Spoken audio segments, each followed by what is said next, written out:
Fala pessoal, tudo bem com vocês? Sejam bem-vindos a mais um vídeo aqui no canal e hoje a gente vai falar sobre como se proteger dos riscos de trabalho voluntário aí na sua organização. Se você tem um projeto, tem uma instituição e recebe voluntários, é importante que você assista esse vídeo até o final, beleza? Vamos para a vinheta e depois a gente volta com o conteúdo.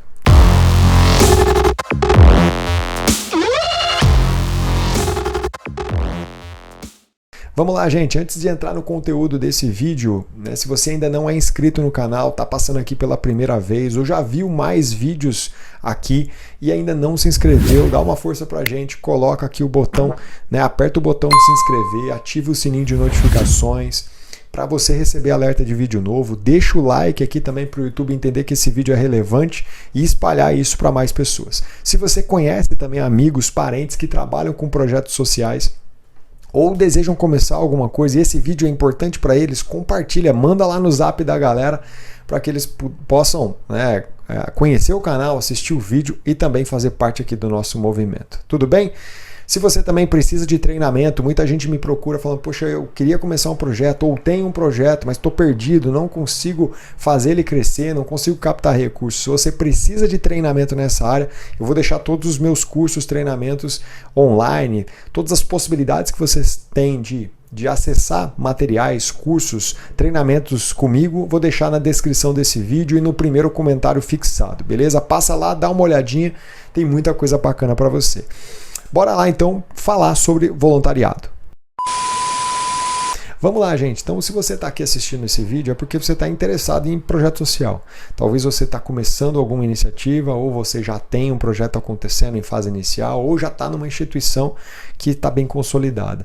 De qualquer maneira, eu acho bem provável que você tenha voluntários envolvidos na sua iniciativa. Talvez você mesmo é um voluntário hoje do seu próprio projeto.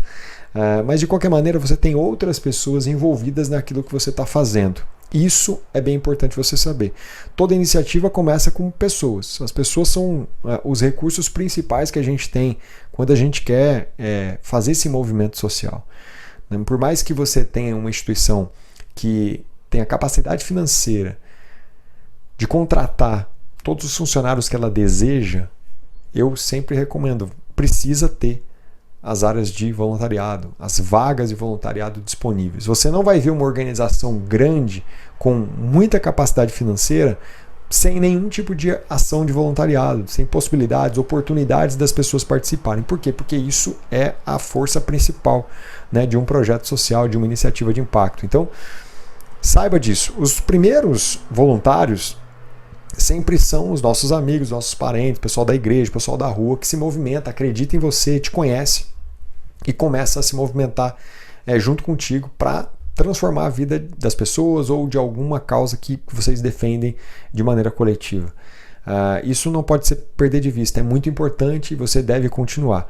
Mas também é importante saber que há riscos quando há o envolvimento de pessoas e talvez depois que você começa a tomar um pouquinho mais de forma, de crescimento, automaticamente você vai perceber que outras pessoas que você não conhece tão bem, não são seus amigos próximos, nem seus parentes, eles começam a se recomendar, eles começam a ser indicados por outras pessoas, eles começam a aparecer e falar, pô, eu quero ajudar, mas você não conhece muito bem e aí começam-se os riscos. Talvez isso não aconteça quando você está bem no começo, mas com o passar do tempo precisa estar atento a isso.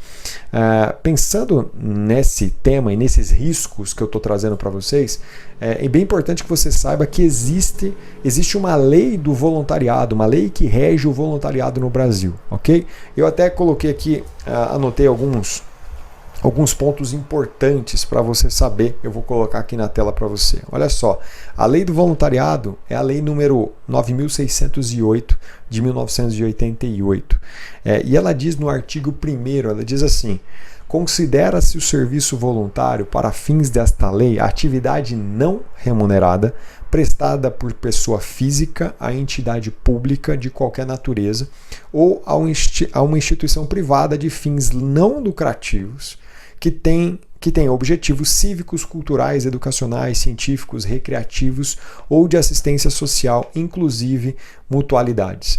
O parágrafo único dessa lei diz que o serviço voluntário não gera vínculo empregatício nem obrigação de natureza trabalhista, previdenciária ou afim. Então, você precisa entender, olha só que importante, para existir uma lei dessa é porque há possibilidades de a gente ter problema nessa troca, né? Nessa relação entre as instituições, entre os projetos e as pessoas que estão de bom grado se voluntariando. Mas onde tem pessoa, pode estar problema. Então cria-se uma lei para o quê? Para botar as regras do jogo na mesa, certo? Então isso é bem importante. Você tem uma lei, tanto você quanto o voluntário tem uma lei que protege ambas as partes, ok? E o artigo 2º diz uma coisa interessante que é a base desse nosso vídeo aqui, que o trabalho, o serviço voluntário será exercido mediante a celebração de termo de adesão. O termo de adesão é a base do que a gente vai falar aqui, porque se você recebe voluntários, você precisa de um termo como esse. Ah, mas eu não tenho instituição formalizada. Beleza, talvez nesse momento você vai sentir que não há necessidade, que ainda as coisas estão muito cruas e tudo mais. São esses amigos próximos que você está tendo como voluntários. Mas se você cresceu, está formalizado, começou, tem um CNPJ, é importante que você olhe para isso, né, e crie o seu termo de adesão. Nenhuma pessoa pode começar a fazer um serviço voluntário sem passar, logicamente, por um grande processo seletivo. Eu sempre ensino os meus alunos que não dá para aceitar qualquer pessoa. Não é porque a pessoa, de repente, ela quer ajudar, que ali é o momento dela ajudar, que o serviço que ela vai fazer você deve aceitar porque você é um projeto e deve aceitar todo mundo. Não. Você tem que ter as regras claras, qual é a vaga, tudo certinho. Às vezes o perfil não cabe, às vezes você não sentiu muito compromisso, firmeza, não teve boas indicações dessa pessoa e por isso você deve ter problema, um pé atrás e às vezes falar, olha, não, nesse momento eu não vou aceitar a sua ajuda, beleza? Então isso é bem importante. Mas se passou pelo processo seletivo e de repente você fala, poxa, essa pessoa é legal, eu vou aceitar, você precisa, além de pedir documentações, né, ter xerox de documentos pessoais com foto, antecedentes criminais é uma coisa que eu sempre acho que é bem importante você também pedir, entender um pouquinho, pedir indicações. Então isso tudo faz parte do processo seletivo. Eu ensino nos meus treinamentos, mas quero fazer um vídeo depois resumido aqui para vocês. Mas chegando no termo de adesão, onde essa pessoa vai assinar, você também, ela vai ficar com uma cópia e a instituição fica com uma outra cópia para se resguardar, o que precisa ter nesse termo de adesão? E por que ele te protege? Vamos lá, algumas coisas que não podem faltar. E aonde você vai criar esse termo? Não, você vai pegar um Word, vai abrir o computador, vai abrir um Word, um documento em branco e vai fazer esse texto, vai criar um texto, tem modelos na internet, mas não podem faltar esses itens que eu vou falar para vocês aqui. A primeira coisa, identificação da organização. Se você tem um CNPJ, tem uma associação, né, criada, ou uma fundação, se for o caso, você tem que ter os dados da organização, a identificação dessa organização contido ali no início do documento. Uma outra coisa é ter os dados pessoais do voluntário. Então ali, lembra que eu falei para vocês, peguem os documentos e tudo mais. Então ali você vai colocar o nome, vai colocar o RG, o CPF, o endereço dessa pessoa. Você vai colocar todos os dados pessoais para formalizar esse termo de adesão. Isso não pode faltar e também não pode ter erro. Então preste atenção quando você for olhar no documento e ao mesmo tempo digitar, veja se não tem erro, confere, pede para mais gente conferir para não ter nenhum tipo de erro também.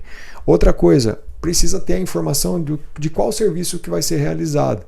Então, o porquê que ela está ali? Ela não pode ser um voluntário somente assim, para ajudar em serviços gerais ou para fazer qualquer coisa. Ela está ali porque ela se conectou com alguma vaga, uma oportunidade, uma demanda que você colocou. Então, por exemplo, se ela vai ajudar no bazar, automaticamente você vai colocar ali que, poxa, ela vai ajudar a dobrar as roupas, ela vai ajudar na triagem, ela vai ajudar a descarregar a Kombi que vem cheia de doação, ela vai fazer alguma coisa nesse sentido, ok? Então você vai deixar bem específico qual é o trabalho que ela vai exercer por ali, ok?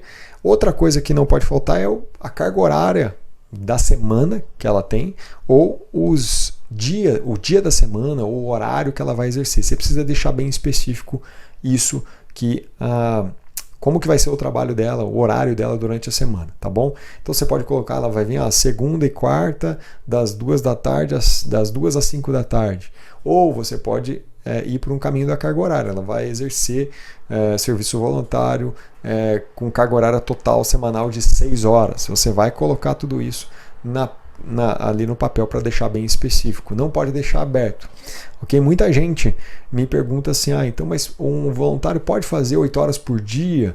Não, porque isso vai caracterizar como o quê? Como vínculo empregatício, né? Então ela está trabalhando 8 horas por dia dentro da organização, às vezes não está ganhando nada, né, de alimentação, não está ganhando nada, e mesmo que ela queira, é bem importante que você não coloque isso, não aceite isso de maneira nenhuma, né? Então o ideal ali é 8 horas por semana. Não tem uma regra específica sobre essa carga horária, mas você vê que ela não pode ser considerada como vínculo empregatício. Ela não é considerada, mas a pessoa imagina que ela começa bem, ela começa, não, eu estou no gás, quero fazer aí 8 horas por dia, e você está precisando, você aceita. Então o que acontece? Daqui a pouco ela vai se estressando e de repente ela pode alegar que exercia uma atividade, né, que não era remunerada, mas ao mesmo tempo que te caracterizava um empregado da organização, um colaborador, fazia as mesmas coisas que outras pessoas. Então é bem importante que você não assuma esse risco de maneira nenhuma, ok? Então deixe claro qual é o dia da semana, qual o horário ou a carga horária semanal. Outra coisa importante é colocar aqueles quadradinhos onde a pessoa só coloca um X ali para ela ter, que ela está alegando que tem ciência, que existe a lei, ok? Então você pode colocar, estou ciente da lei que rege o trabalho voluntário, lei número 9.608 de 1988 e tudo mais, para ela dar aquela ticada ali. E abaixo disso também um quadradinho para ela, né, colocar que ela tem ciência de que o trabalho é voluntário e sem nenhum vínculo empregatício. Isso comprova que ela sabe como é que funciona, você deixou isso claro, e ela não pode alegar depois que você fez algum tipo de promessa nesse sentido. Tudo bem?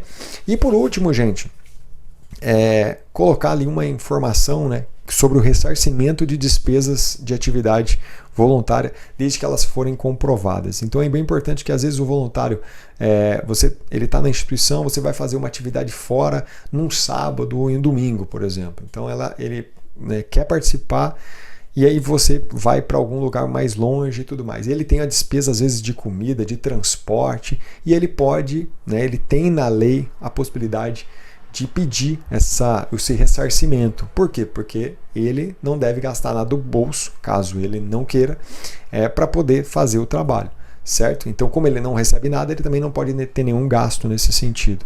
Nesse momento, você precisa deixar claro no termo de adesão que você está ciente, se houver despesa, se ele conseguir comprovar isso, e você pode colocar algumas regras para que isso aconteça, no sentido de, então todas as despesas precisam ter um cupom fiscal com o CNPJ da organização, né, e esse cupom depois, ou essa nota fiscal, é entregue para o setor financeiro e a gente faz o ressarcimento.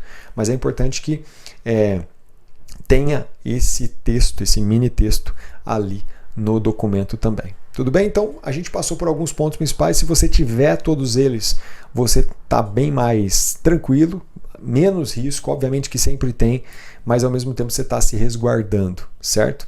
Esse termo a gente guarda 7 chaves, uma cópia sempre fica com o voluntário e a outra ele é guardado dentro da instituição. Você pode digitalizar isso, guardar num drive para não perder de jeito nenhum, porque isso você pode ter depois ou problemas, às vezes um voluntário que queira entrar na justiça, ou algum tipo de fiscalização, que também é importante que você tenha esses documentos guardados, beleza? É isso, gente. Voluntariado é muito bom, uma benção, mas ao mesmo tempo precisa fazer isso de forma profissional, organizada, para não ter riscos depois, beleza? Se você gostou desse vídeo, já deixa o teu like aqui, compartilha com os teus amigos, e tem muito vídeo aqui no canal, dá uma fuçada, entra aí, vai deixando o like e compartilhando com a galera para esses vídeos chegarem para mais pessoas, tudo bem? É isso. A gente se vê no próximo vídeo, gente. Um abraço para vocês.